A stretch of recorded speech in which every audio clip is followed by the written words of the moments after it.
안녕하십니까 성도 여러분. 최송수 목사의 말씀 묵상 시간입니다. 말씀 묵상은 그리스도인의 온전한 예배를 위해 서로 세우는 교회에서 제공합니다. 오늘도 주 안에 거하시면서 성령님의 인도함을 받으며 사시는 하루를 보내시길 바라고요. 하나님과 이웃에게 복음에 합당하게 반응하며 사시길 축복하며 기도합니다. 오늘 묵상 본문은 시편 72편입니다. 하나님이여, 주의 판단력을 왕에게 주시고 주의 공의를 왕의 아들에게 주소서. 그가 주의 백성을 공의로 재판하며 주의 가난한 자를 정의로 재판하리니, 의로 말미암아 산들이 백성에게 평강을 주며 작은 산들도 그리하리로다. 그가 가난한 백성의 억울함을 풀어주며 궁핍한 자의 자손을 구원하며 압박하는 자를 꺾으리로다. 그들이 해가 있을 동안에도 주를 두려워하며 달이 있을 동안에도 대대로 그리하리로다.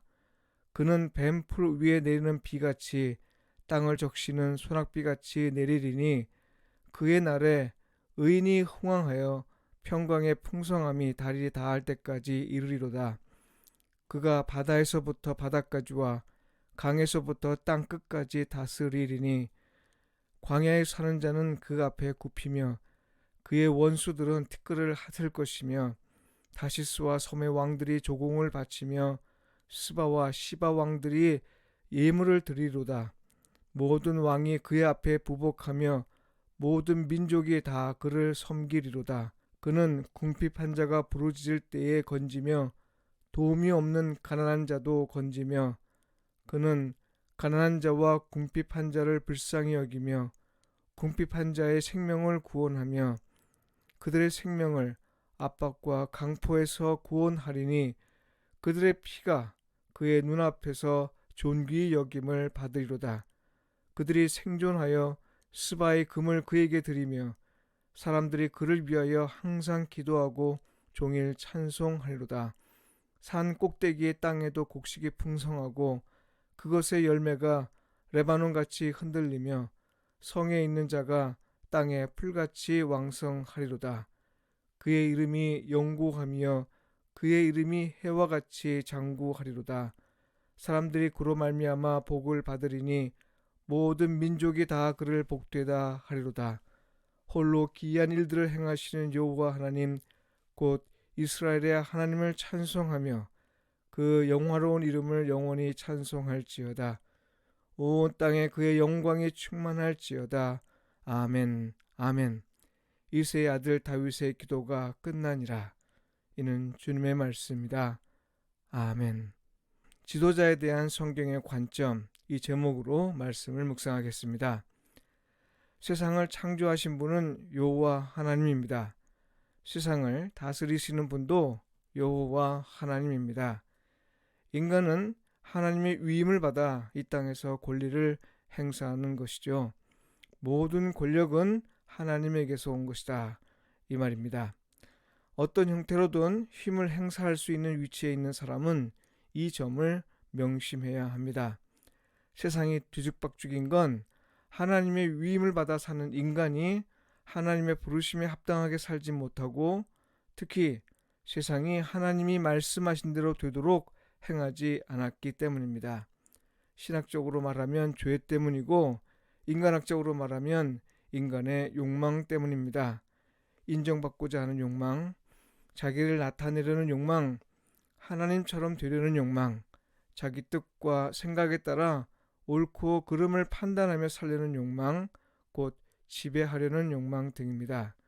이것들이 작용하면요, 하나님의 명령과 지시를 어기게 되고, 그 결과 하나님의 공의와 정의에 따른 다스림이 방해됩니다. 예외가 없습니다. 그러나 아무리 하나님의 다스림을 방해한다 해도요, 하나님의 뜻은 어떻게 해서든 관철하는데요, 그것이 먼저는 징계와 심판으로 나타나고 회개한 후로는 은혜로 나타납니다. 신앙생활은 이것을 알고 징계와 심판을 받기 전에 순종하는 걸 목표로 합니다. 이런 생각을 해보죠. 사실 인간의 역사에서 하나님의 다스림이 온전하게 실천된 적은 한 번도 없었습니다. 다윗 때도 그렇고 솔로몬 때도 그렇습니다. 중국의 요순시대 백성들이 그렇게 태평성대를 누렸다고 하는데요. 그렇다고 해서 온전한 다스림이라 말할 수 없습니다. 그런데 여러분, 만일 하나님의 공의와 정의에 따라 다스리는 왕이 있다고 합시다. 그 나라는 어떻게 될 것이며 그 백성은 어떤 삶을 살게 될까요? 오늘 본문은 바로 이런 상상을 바탕으로 왕을 위해 기도하는 겁니다. 그리고 그 결과를 기대하면서 지은 시입니다.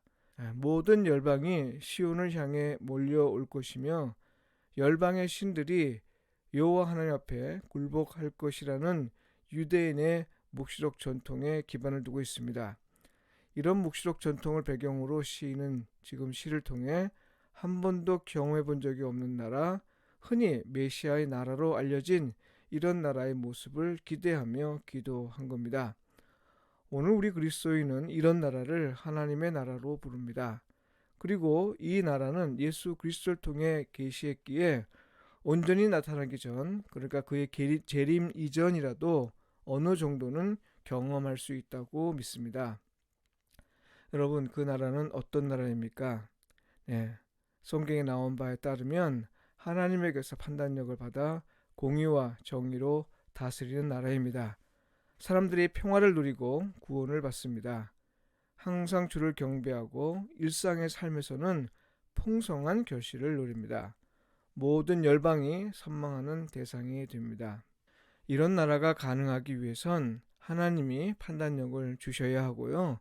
다스리는 자는 하나님의 공의와 정의에 따라 재판해야 합니다. 이걸 두고 저는 하나님을 나타내는 삶을 사는 것이다, 이렇게 말한 거죠. 솔로몬 왕을 생각해 봅니다. 비록 말년에는 책망받을 만한 일을 많이 했지만요, 초기에는 그렇지 않았습니다. 수많은 열방이 그를 찾아와 그 앞에 부복하였고 예물을 바쳤습니다. 백성들은 평화를 누렸고 공의와 정의에 따라 재판하였습니다. 그가 이런 나라를 세울 수 있었던 건 그가 하나님에게 판단력, 지혜를 얻었기 때문입니다. 그가 지혜를 얻을 수 있었던 건요, 왕으로서 절대적으로 필요하다고 여기는 권력과 재물을 구하지 않았고 오히려 듣는 마음을 구했기 때문입니다. 듣는 마음은 무엇입니까? 하나님의 말씀을 듣고 또 백성의 말을 듣는 마음입니다. 하나님을 경외하고 또 백성들을 긍휼히 여기는 마음이죠. 하나님을 나타내고 또 그 하나님을 백성에게 나타내 보이려는 그런 마음입니다. 바로 이런 마음을 원했기에 하나님은 그에게 전무후무한 판단력을 주셔서 그를 평화의 왕이 되게 하셨고요.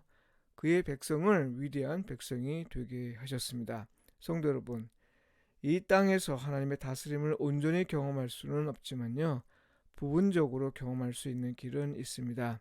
그건 하나님의 판단력을 갖춘 지도자를 선택하는 겁니다. 나라의 지도자는 물론이고 교회의 지도자를 선택하는 일에서도 마찬가지입니다. 학식과 재능과 대중의 인지도만으로 지도자를 선택해서는 안 됩니다. 겉모습만으로 선택해서는 안 된다는 거죠. 중심을 보아야 하는데요, 하나님의 판단력을 갖춘 사람이어야 합니다. 무엇보다 하나님을 두려워할 줄 알고 또 사람을 공감하며 긍휼히 여길 줄 알아야 합니다. 이건 달리 말해서 강한 자의 불의에 대해 강하게 대할 줄 알고 또 공감하고 긍휼히 여기는 마음으로 가난하고 약한 자를 돌볼 줄 알아야 합니다. 이런 지도자라야 하나님의 공의와 정의에 따라 판단할 수 있기 때문입니다. 이것이 지도자에 대한 성경의 관점입니다.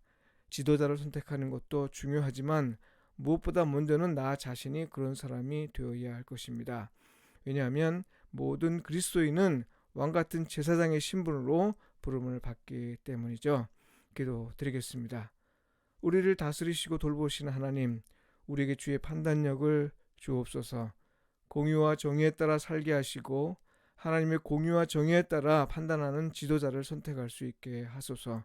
예수님의 이름으로 기도합니다. 아멘.